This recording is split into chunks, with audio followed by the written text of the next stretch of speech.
Bismillahirrahmanirrahim. Assalamualaikum warahmatullahi wabarakatuh. Perkenalkan, nama saya Mamul Atur-Rahmah dari Prodi KPI. Di sini saya akan menjelaskan sedikit tentang karomah. Dari Syamsul Munir Amin mengutip dari Al-Imam Al-Qurdi, karomah itu apa? Yakni karomah adalah sesuatu yang luar biasa atau yang tidak dibarengi oleh dengan klaim kenabian. Jadi karomah di sini berbeda dengan mukjizat, yang mana mukjizat itu dikhususkan kepada para nabi. Sedangkan karomah itu diberikan kepada selain para nabi, selain malaikat, selain para nabi, yakni orang-orang. Cuma di sini ada ketentuannya. Karena kalau nabi itu seperti yang saya jelaskan, kalau nabi itu bukan karomah, melainkan itu mukjizat.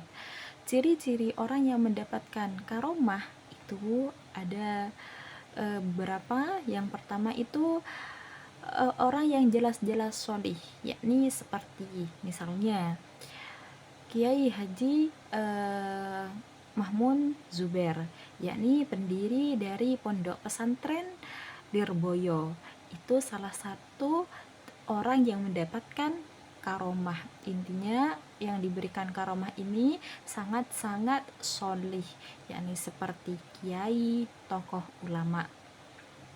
Ya, kita bisa mendapatkan karomah asalkan kita meskipun bukan dari keturunan kiai atau habib, itu kita bisa, melainkan kita harus menjadi orang yang sholih dan beristiqomah.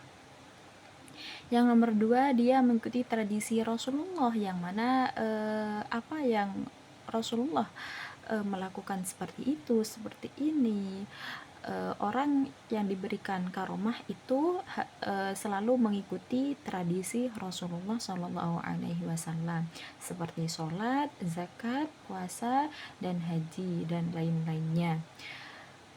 Terus orang yang menolak karomah, maka ia tidak patut atau tidak dikasihani, karena karomah bukan tujuan tapi hadiah. Jadi karomah ini adalah hadiah, bukan tujuan.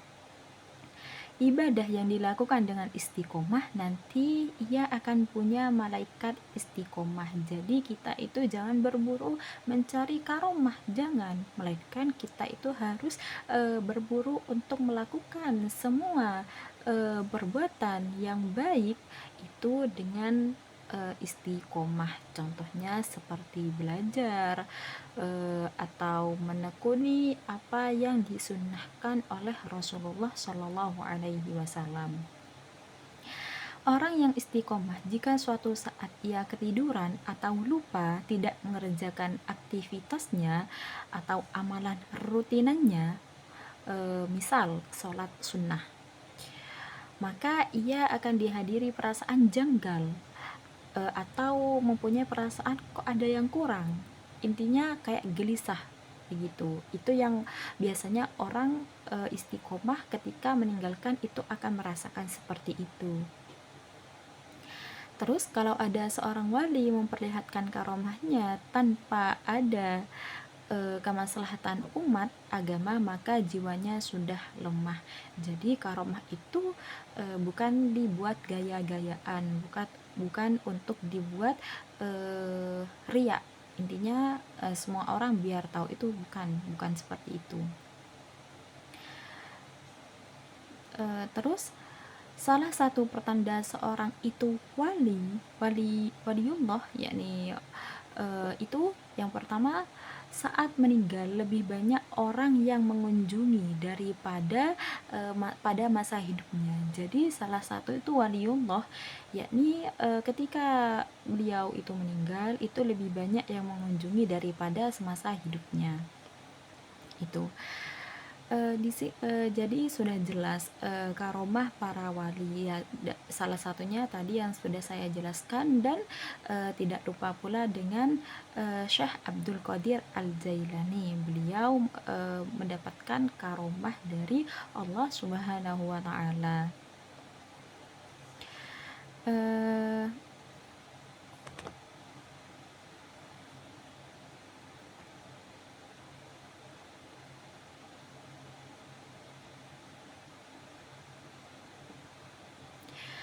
eh, saya bahas sedikit lagi lebih rinci mungkin.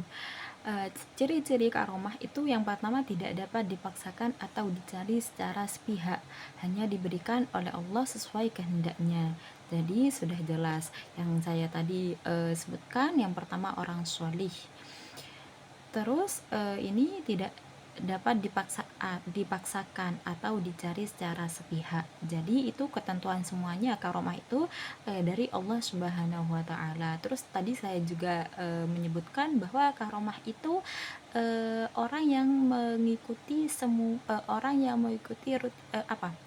kewajiban-kewajiban yang dilaksanakan oleh Rasulullah.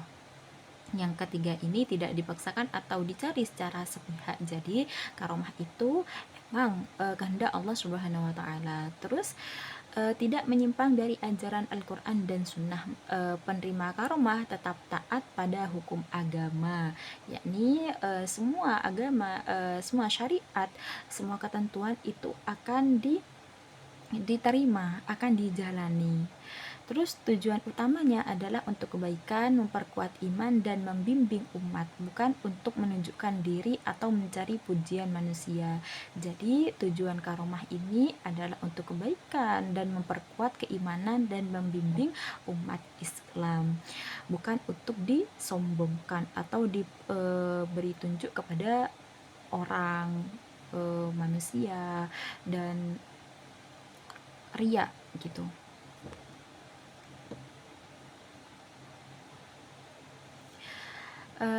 Contoh karomah. Keistimewaan beberapa waliullah seperti dapat berkomunikasi dengan hewan, yakni mengetahui hal yang tersembunyi atau membantu orang dalam kesusahan tanpa menggunakan kekuatan manusiawi. Itu merupakan karomah. Perbedaan dengan ilmu sihir dan mukjizat, yang mana ini ada perbedaannya. Kalau mukjizat adalah keajaiban khusus yang diberikan kepada Nabi untuk membuktikan kebenaran kenabiannya, tidak dapat ditiru oleh siapapun. Sedangkan karomah dapat diberikan kepada orang solih, yakni non nabi, dan bisa saja ditiru dalam bentuk tertentu, misalnya keahlian medis yang luar biasa yang dianggap sebagai karomah. Jadi di sini perbedaannya adalah mukjizat itu adalah keajaiban khusus yang diberikan kepada para nabi. Tujuannya apa? Yakni untuk membuktikan kebenaran bahwa itu benar nabi, seperti itu kalau karomah. Sedangkan kalau itu mukjizat. Sedangkan kalau karomah itu diberikan kepada non nabi, yakni bisa ditiru dalam bentuk tertentu, misal keahlian medis yang luar biasa yang dianggap sebagai karomah. Terus perbedaannya dengan sihir. Sihir berasal dari kekuatan setan dan bertentangan dengan agama, sedangkan karomah berasal dari Allah dan sesuai dengan ajaran Islam. Jadi kalau karomah itu langsung dari Allah Subhanahu wa taala, sedangkan sihir itu berasal dari kekuatan setan yang bertentangan dengan agama. Jadi seperti itu yang bisa saya sampaikan. Bila ada salah mohon dimaafkan. Assalamualaikum warahmatullahi wabarakatuh.